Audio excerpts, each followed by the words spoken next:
کہیں ایسا نہ ہو کہ پاکستان کی طرف مسلمانوں کو دھکیلا جائے اور ہندوستان کے وہ مراکز اور معادن جو صدہا سال سے مسلمانوں کے مرکز رہے وہ نہتے ہو کہ ہندوؤں کے گردوارے اور مندر بنے. یہ کامل سوچ تھی اور یہ ملک کے بجائے ایمان و اسلام کو بچانے کی فکر تھی.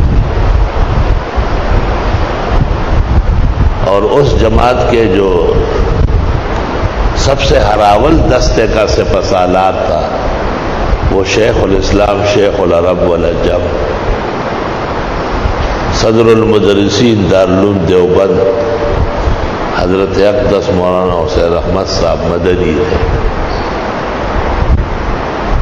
دوسری جماعت کا خیال یہ تھا کہ اب یہ طے ہو گیا کہ انگریز کو جانا ہے اور ہندوؤں کے ساتھ گزارا مشکل ہے، کوئی ملک تو ہمارے اسلام کے نام پر ہو.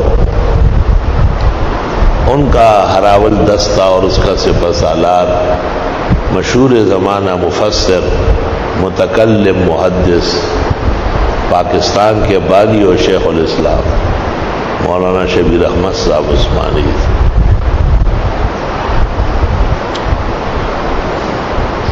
حضرت شیخ الاسلام کو اتنی فکر تھی اور اتنی قربانیاں دی اور پورے ہندوستان کے طول اور عرض میں انہوں نے جلسے کیے اور اپنے اس نظریے کو مسلمانوں کے آگے رکھا. انہیں پتہ چلا کہ ایک طالب علم ہے یا ایک آدمی ہے مسلمان اور اس کو جن آتے ہیں اور وہ جن پر باقاعدہ گفتگو کرتے ہیں.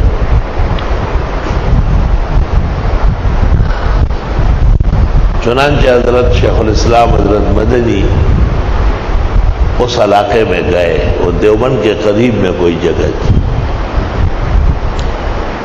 تو انہوں نے کہا وہ مغرب کی نماز کے کچھ دیر بعد آتے ہیں اور آ کے چلے گئے اور پھر نہیں آتے، پھر اگلے دن مغرب کے بعد آئے.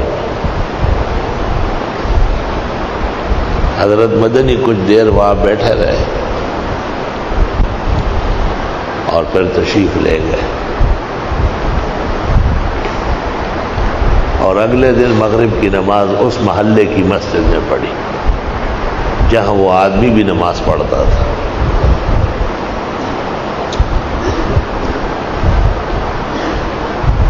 اور معہود وقت میں معمولات سے فارغ ہو کے اس نوجوان کو حضرت کے قریب لایا گیا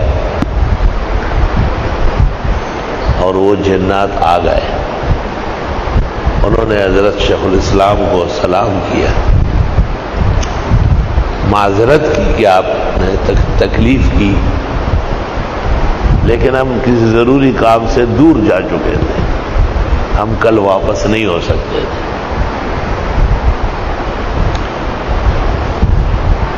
شیخ الاسلام سے پوچھا کہ کوئی ضروری کام ہے؟ آپ نے فرمایا کہ یہ پاکستان بن رہا ہے اور مسلمان کچل جائیں گے. کیسے کچلیں گے وہ میں نہیں بیان کر سکتا، ہمت نہیں ہے. جمعے کا مبارک دن ہے، زخمی جگر سے شاید میں جمعہ نہ پڑھا سکوں، بیان کرنے کا نہیں ہے جو بعد میں ہوا، جس کا شیخ الاسلام کو خوف تھا. ہماری مسلمان ماؤں بہنوں اور بیٹیوں اور بہوؤں پر، اسلام کی عزت و ناموس پر پاکستان کے غصے میں ہندوستان میں کیا گزرا ہے. ہمت کہاں ہے، وہ زبان کہاں سے لاؤ، وہ تکڑا جگر کہاں سے لاؤ، وہ خون کے ٹپک کو برداشت کرنے والا دل میں کہاں سے لاؤ.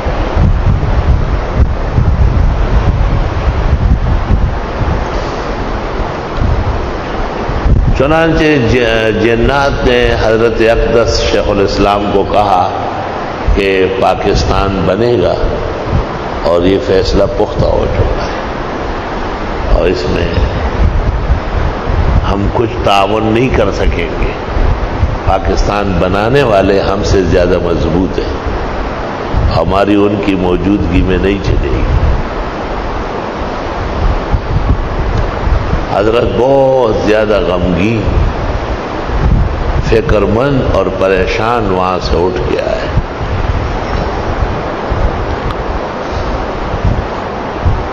جب پاکستان بنا، فیصلہ ہوا، تو حضرت مدنی تشریف لے آئے پاکستان، اور لاہور میں، شیرانے والا میں اور دیگر مقامات پر اپنے فضلاء کو، صرف صوبہ سرحد میں 22,000 علماء دیوبند ہیں، جن میں سے اکثر نے بخاری اور ترمذی شیخ الاسلام سے پڑھی۔ پورے ملک کا کیا حال ہو۔ آپ نے ان کو کہا کہ پاکستان اور اس کی حفاظت آپ کا فرض ہے۔ ایک مسجد کے بنانے سے پہلے مشورہ ہوتا ہے کہ بنے نہ بنے، یہاں بنے، کہاں بنے، کتنی بنے، لیکن بننے کے بعد تمام مسلمانوں پر فرض ہے کہ اس کی حفاظت کی کوشش کریں۔ لہذا آپ اس نظریے کو چھوڑیں اور اب پاکستان کے ہو کے رہے۔ آن ریکارڈ آپ کی تقریر موجود ہے۔ جو لوگ آدھی آدھی باتیں سناتے ہیں وہ اللہ کے عذاب سے ڈرے۔ شیخ الاسلام کو جس نے دکایا ہے اس نے عزت نہیں پائی۔ شیخ الاسلام مولانا حسین احمد صاحب مدنی علماء اور اولیاء کے سر لشکر تھے، اور اللہ نے ایک خاموش سمندر پیدا کیا۔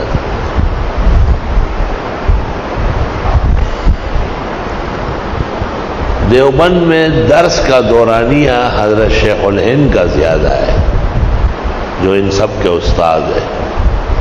62 سال ہے غالباً، اور سب سے کم حضرت شاہ صاحب کا ہے، اور حضرت مدنی معتدل ہے، لیکن فضلاء سب سے زیادہ آپ کے، اور شاگرد آپ کے بہت زیادہ ہیں۔ سبحان اللہ۔